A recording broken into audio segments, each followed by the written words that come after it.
Assalamualaikum warahmatullahi wabarakatuh. Waalaikumsalam warahmatullahi wabarakatuh. Bob lovers yang kami lovers juga. Yang kami love. Nah, pemberitahuan nih teman-teman, kita sekarang udah masuk season 2. Kemarin tuh dari seri 1 kan sudah sampai ke seri 150.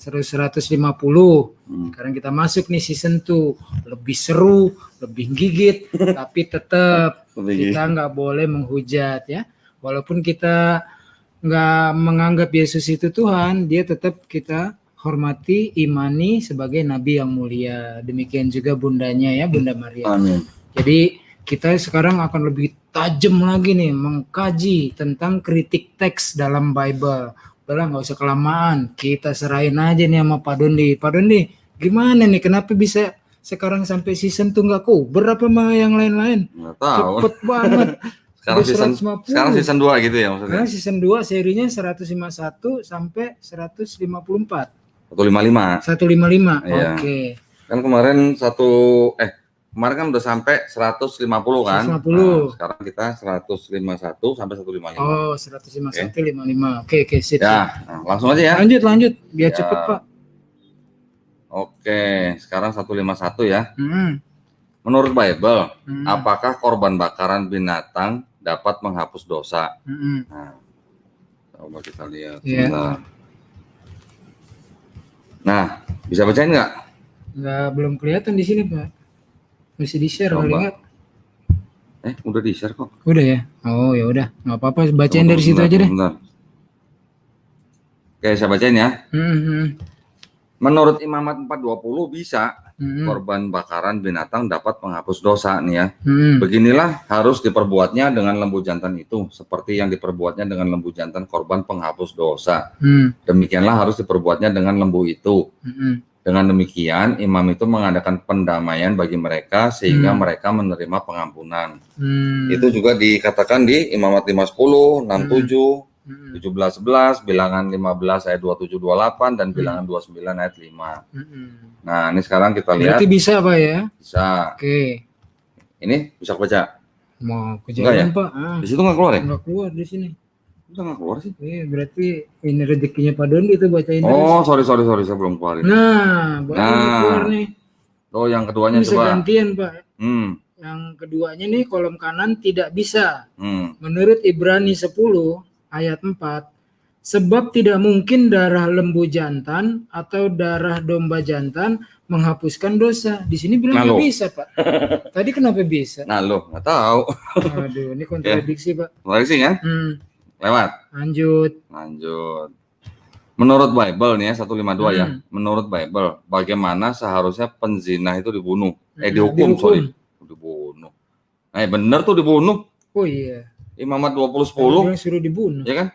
Bila seorang laki-laki berzina dengan istri orang lain, yakni berzina dengan istri sesamanya manusia, untung istri sesamanya tuh bukan istri binatang ya. Pastilah keduanya dihukum mati, baik laki-laki maupun perempuan yang berzina itu. Oke, ini kita ngomong-ngomong Daud berzina dengan Bathsheba loh. Tapi nggak dihukum mati. Tidak dibunuh loh. Iya. Pilih kasih nggak itu? Pilih-pilih banget loh. Ya, dibunuh ya. Nah, waduh ini panjang nih. Coba lihat tuh. Yohanes 8 ayat 3 sampai 8. Lanjut, Pak. Kebaca nggak?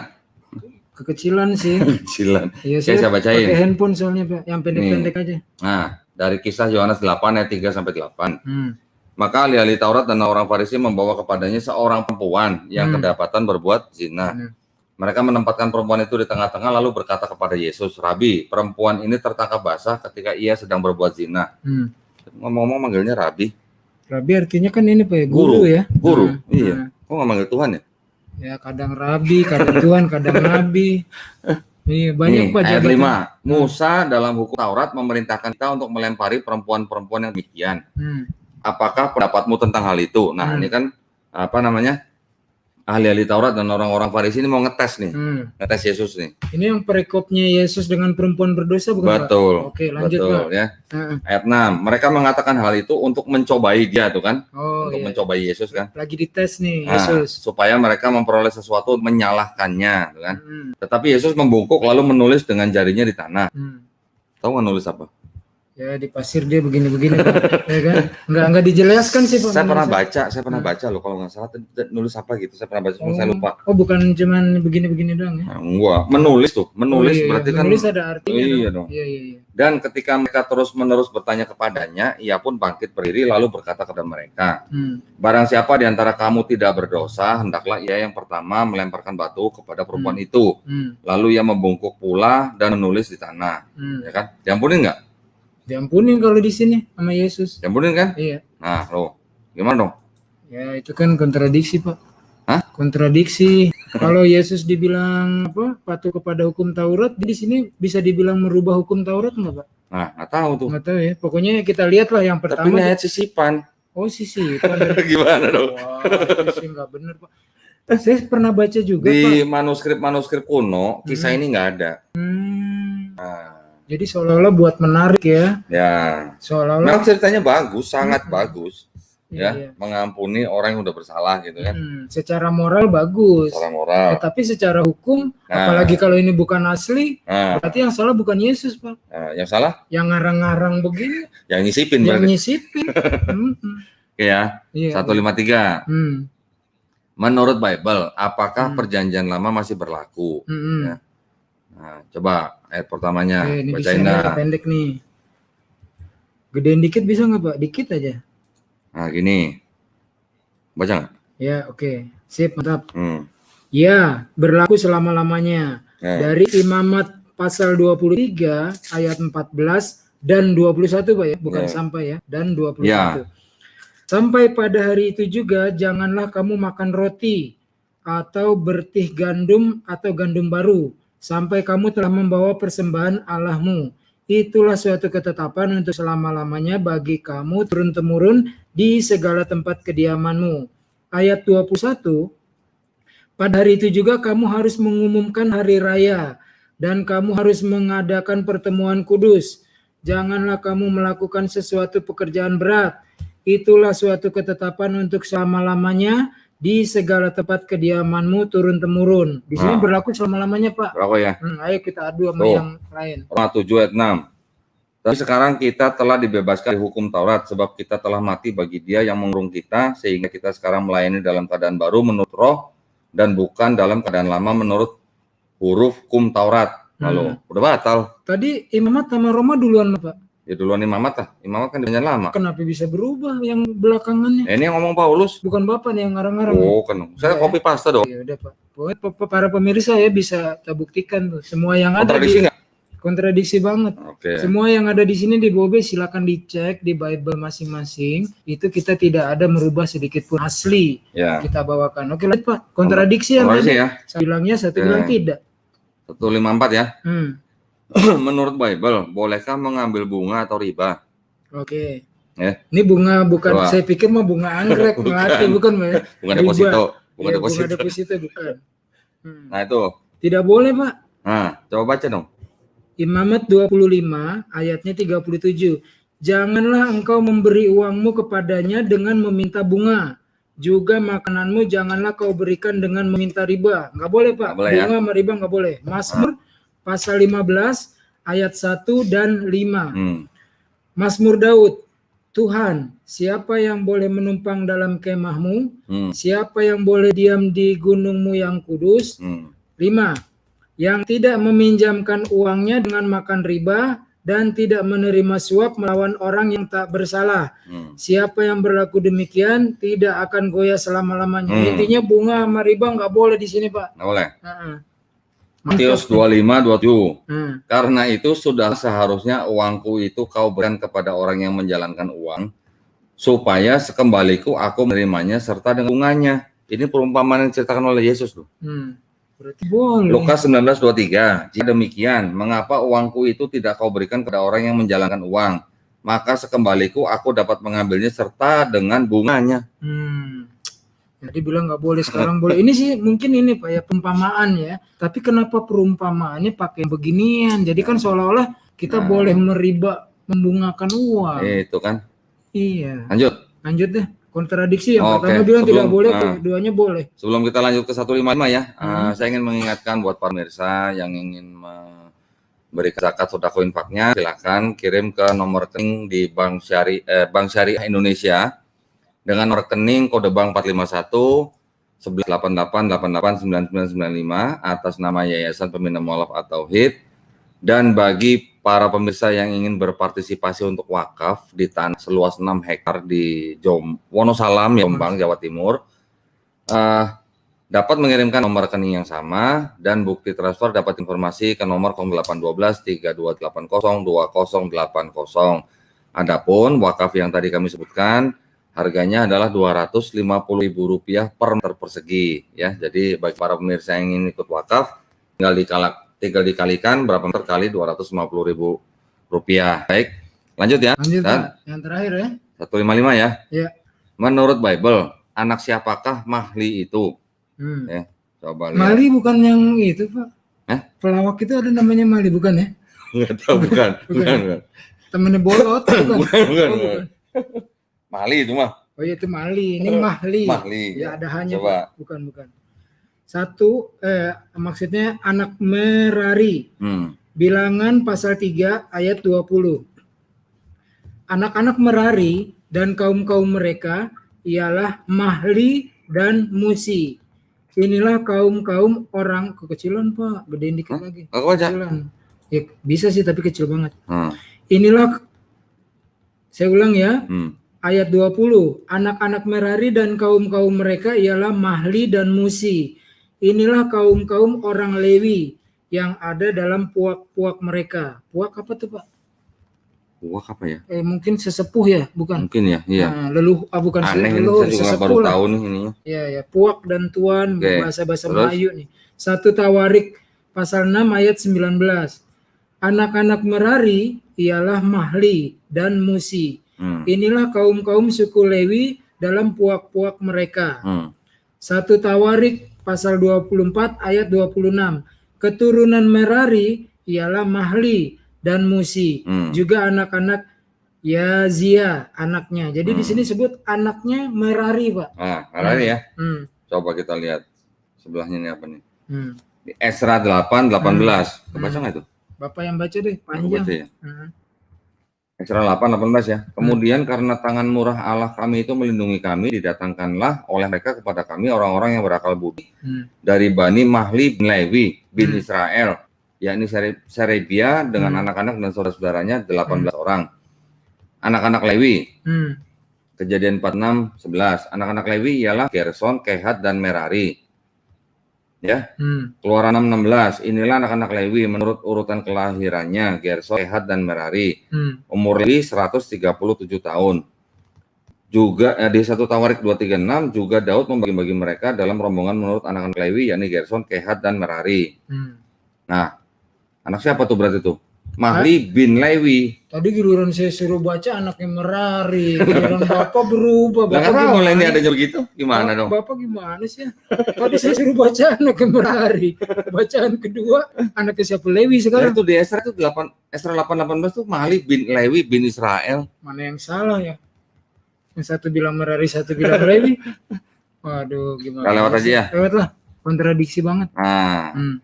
Oke, sebentar saya share lagi nih, kok keluar nih share-nya nih. Bentar.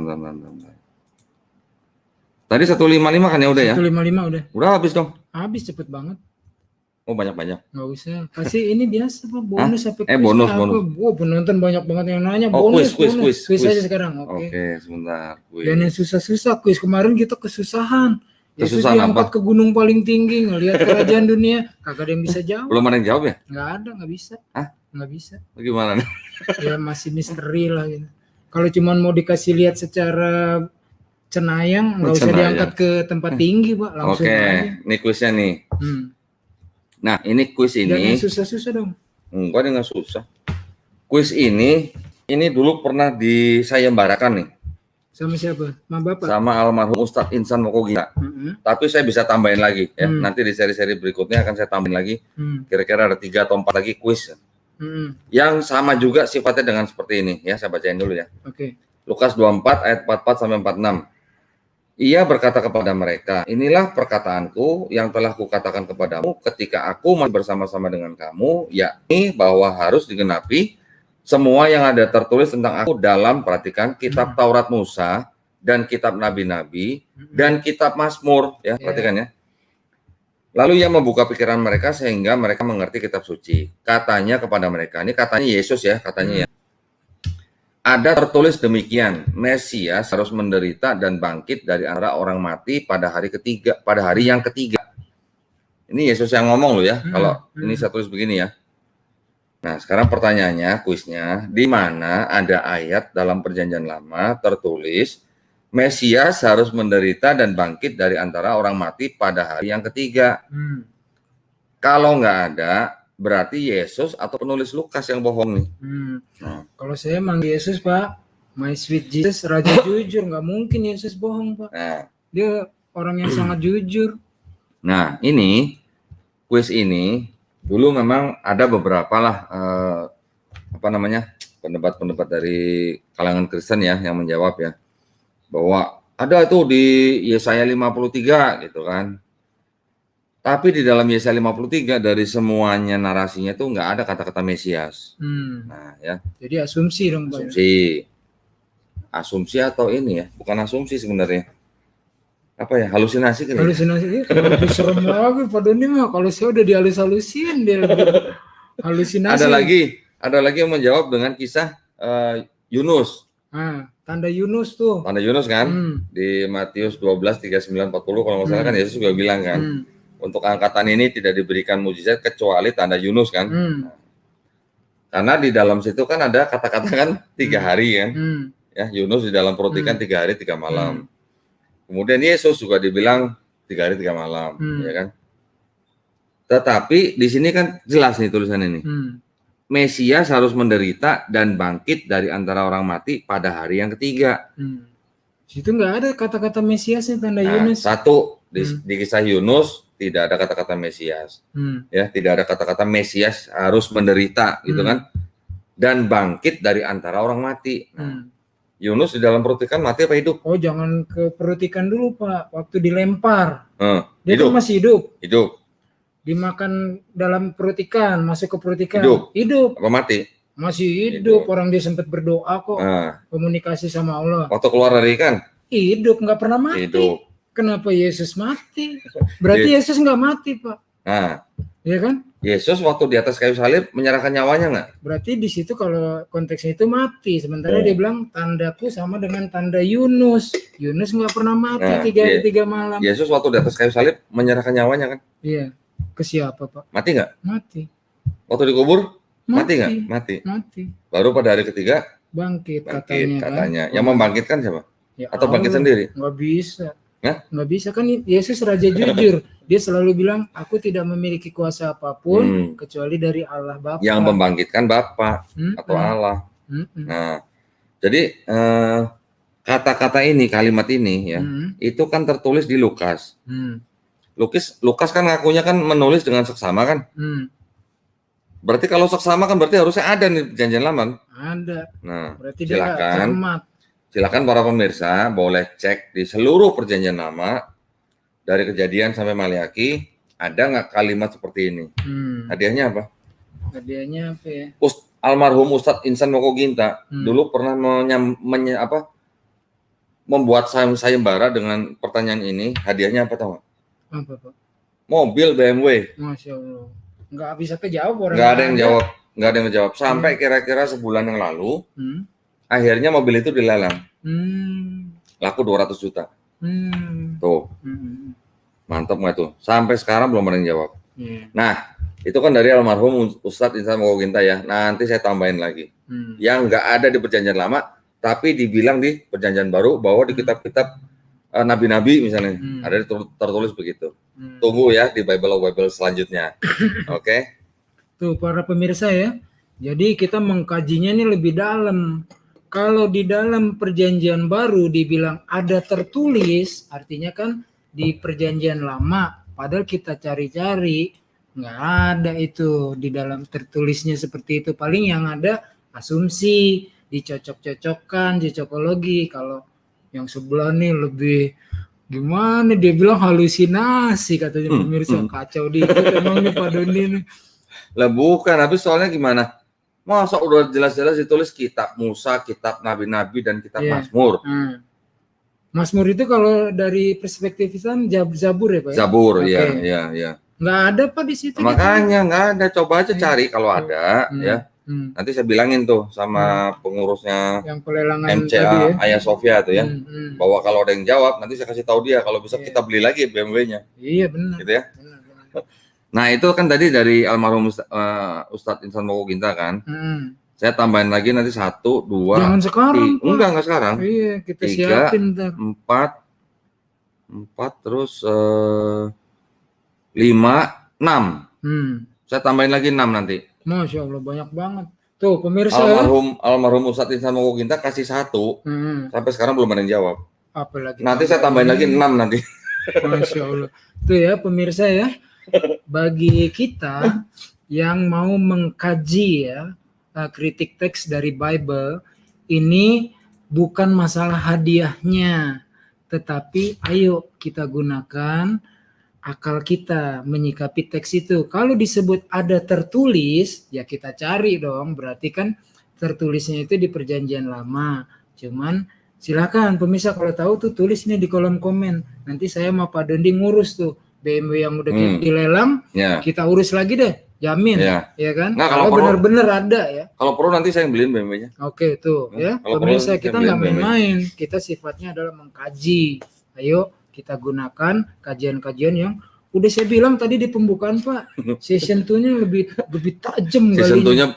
Season 2-nya berhadiah gitu ya. Berhadiah, Allah serem banget. Ini adalah warisan dari almarhum Ustadz Insan Mokoginta. Sangat luar biasa ya.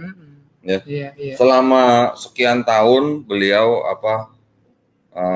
berdakwah kristologi ya. Beliau kan banyak menulis buku kan. Nah, salah satu peninggalannya adalah ini. Pertanyaan ini yang sampai sekarang belum terjawab. Saya rasa sampai kiamat nggak akan terjawab, Pak. Ya kan? Mau dirubah-rubah nggak mungkin. Orang-orang udah punya versi-versi digital ataupun buku-buku aslinya. Nggak ada. Ya. Sebenarnya ada juga pertanyaan-pertanyaan lain dari almarhum Ustadz Insan Mokoginta, tetapi sifatnya bukan yang tertulis di Perjanjian Lama gitu. Artinya ada pertanyaan-pertanyaan lagi, tapi sifatnya nggak seperti ini gitu. Nanti yang seperti ini nanti saya tambahin lagi 6. Lebih serem lagi seri-seri berikutnya nih di dalam season 2. Ya, oke, gitu aja kali ini Bible of Bible kita dari 151 sampai 155 ya. Nantikan kajian-kajian Bible of Bible selanjutnya. Kita sebutnya Bob ya. Bob Lovers. Bible of Bible. Iya, udah terkenal Pak. Oh iya. Buat Bob Lovers gitu ya. Bob Lovers. Tunggu kajian kita yang lain selanjutnya ya. Pokoknya siapapun hostnya mantap. Saya kadang-kadang nanti diganti teman-teman yang lain, tetap bintangnya Pak Dondi bertanggung jawab ya. Nggak ada hujat menghujat, nggak ada bohong. Semua yang kita tampilkan itu dicek, nggak ada kebohongan, semua sama. Nah para pemirsa ya, kaitannya dengan tadi nih, Pak, saya boleh promosi dikit nggak? Boleh. Oh iya boleh. YPM nih, ya, selain tadi kegiatannya kan tuh banyak. Sekarang udah punya divisi kemanusiaan loh Pak. Mantap. Nah itu siapa ketuanya? Siapa ya? Saya lupa. Nih ketuanya nih. Para pemirsa, saya tuh waktu diangkat ya mengucap innalillahi wa inna ilaihi rajiun karena amanah yang sangat berat ya, diangkat menjadi kepala divisi kemanusiaan.